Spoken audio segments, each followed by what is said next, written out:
안녕하세요, 다니쌤입니다. 자, 우리나라 여성의 평균 수명 얼마나 될까요? 또 남성의 평균 수명은 얼마나 될까요? 또 여성이 얼마나 더 오래 살고 그 이유는 무엇일까요? 오늘 자세히 알려드리겠습니다. 네, 오늘 말씀드릴 내용입니다. 첫 번째, 여성이 얼마나 더 오래 사는가. 두 번째는요, 여성이 남성보다 오래 사는 세 가지 이유 말씀드릴게요. 그리고 우리 남성도 장수할 수 있는 방법도 함께 알려드리겠습니다. 자, 2019년에 조사한 우리나라 남녀 평균 기대 수명은요, 약 83살이라고 합니다. 여성의 기대 수명은요, 86.3년, 또 남성의 기대 수명은 80.3년입니다. 자, 이 통계를 보면요, 여성의 기대 수명이 남성보다 6년 더 오래 삽니다. 자, 일본은요, 세계 제1의 장수국가라고 하죠. 2020년에 조사한 결과에 따르면요, 일본 여성의 평균 수명은 87.7세이고요, 남성은 81.6세. 역시 일본도요, 여성이 남성보다 6년 정도 더 오래 삽니다. 자, 여성의 수명이 남성보다 긴 것은요, 우리나라와 일본만이 아니라 세계적인 경향이라고 합니다. WHO 세계보건기구 발표에 따르면요, 2021년 통계가 나왔는데요, 선진국 또 개발도상국 상관없이 모두 여성이 남성보다 더 오래 산다고 합니다. 자, 여성이 남성보다 오래 사는 이유 궁금하시죠? 네, 다양한 연구에 의해 밝혀진 그 세 가지 이유를 소개시켜 드리겠습니다. 그리고 이 세 가지 이유를 통해서 우리 남성들도 더 오래, 더 건강하게 살 수 있는 방법도 함께 알려드리겠습니다. 자, 여성이 남성보다 오래 사는 첫 번째 이유는요, 호르몬의 작용 때문입니다. 여성 호르몬인 에스트로겐은요, 혈압을 낮추거나 또 나쁜 콜레스테롤의 혈중 농도를 낮추는 작용이 있습니다. 그래서 폐경정 여성에겐요, 남성보다 심장 질환이 적은 것은 바로 이 때문이라고 합니다. 또 남녀 모두 지방세포로부터 분비되는 아디포넥틴이라는 호르몬이 있는데요, 이 호르몬은요, 동맥 경화를 억제하는 데 작용을 한다고 합니다. 여성이 남성보다 이 수치가 훨씬 더 높다고 하네요. 이 아디포넥틴은요, 지방 조직에서 생성되는 호르몬입니다. 아디포넥틴은 지방을 분해해 또 혈압과 혈당을 떨어뜨리고요, 신진대사에 중요한 역할을 한다고 합니다. 독특한 것은요, 이 호르몬은 지방 조직에서 분해되지만 체지방이 증가할수록 오히려 분비는 떨어진다고 합니다. 자, 특히 저처럼 이렇게 내장 지방이 많은 경우 아디포넥틴의 혈중 농도가 현저히 줄어든다고 합니다. 만약 이러한 이유로 아디포넥틴의 호르몬이 분비가 적어지면 우리 몸은 어떻게 될까요?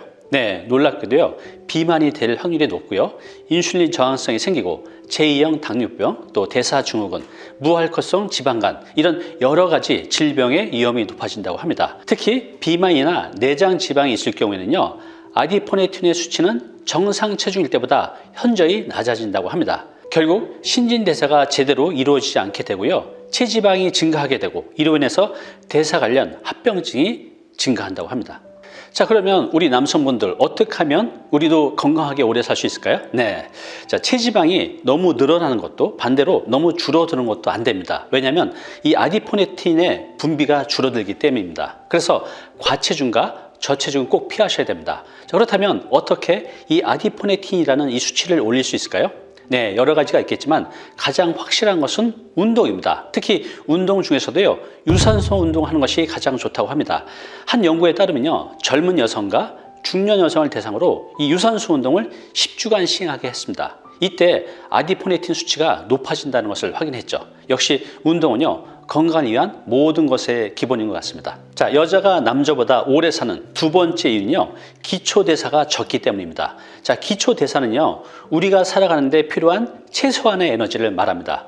자, 기초대사량 여자하고 남자 중에 누가 더 높을까요? 네, 남성이 여성보다 더 높습니다. 자, 이렇게 기초대사량이 높으면 좋아 보이죠? 아닙니다. 오히려 좋지 않습니다. 왜냐하면 여성이 남성보다 적은 에너지로 살아갈 수 있다는 겁니다. 또 남성보다 이 환경 변화에 적응이 쉽다고 합니다. 그래서 여성이 남성보다 오래 사는 이유죠.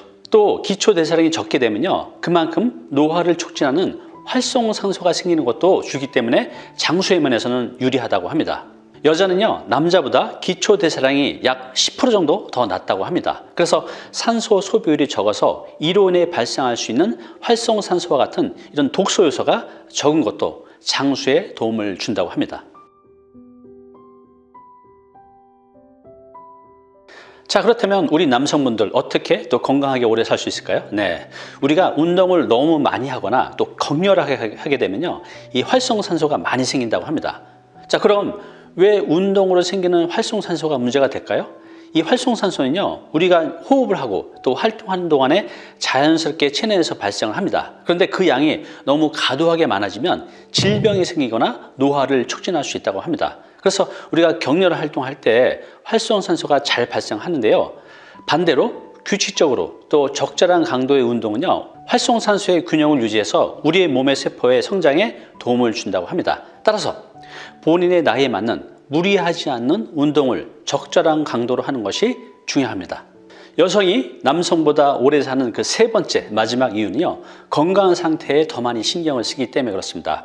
자, 일본 후생성에서 발표한 바에 따르면요, 미혼 남성의 사망 연령의 통계가 나왔는데요, 매우 놀랍습니다. 왜냐하면 미혼 남성의 절반인 50% 정도가요, 67세에 사망했다고 합니다. 자, 일본이 세계 제1의 장수국가인데 반해서 혼자 사는 남성의 평균 수명이 매우 짧습니다. 일본 에이메 대학 연구팀이요, 농촌에 거주하시는 60에서 84세 노인들을 4년 반 동안 추적 조사한 결과가 있는데요, 굉장히 놀랍습니다. 뭐냐면요, 남성은요, 부인이 없는 사람이 부인이 있는 남자보다 사망률이 무려 80%나 더 높은 것으로 나타났습니다.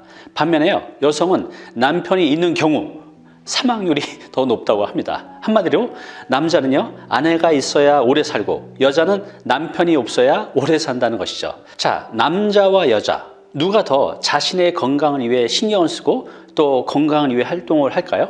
네, 답은 여성입니다. 이 남자보다요, 여성이 의료기관에 진찰하는 그 빈도가 높다는 통계가 있습니다. 즉, 자신의 건강에 더 많이 신경을 써서 몸에 이상이 있으면 바로 병원에 잘 간다는 뜻이죠. 또한 여성은요, 평소의 식사로 영양 균형에 더 신경을 쓴다고 합니다. 또 음주나 흡연 등을 피하고요, 건강에 신경을 쓰는 경향이 남성보다 높다고 합니다. 또 여성은요, 남성보다 거울을 보는 횟수가 많습니다. 또 여성은 월경이라는 리듬이 있기 때문에 남성보다 자신의 건강 상태에 신경을 쓰는 습관이 몸에 붙어 있습니다. 그래서 여성들이 남성보다 더 오래 사는 이유인 것 같습니다. 자, 그렇다면 우리 남성들 어떻게 해야 될까요?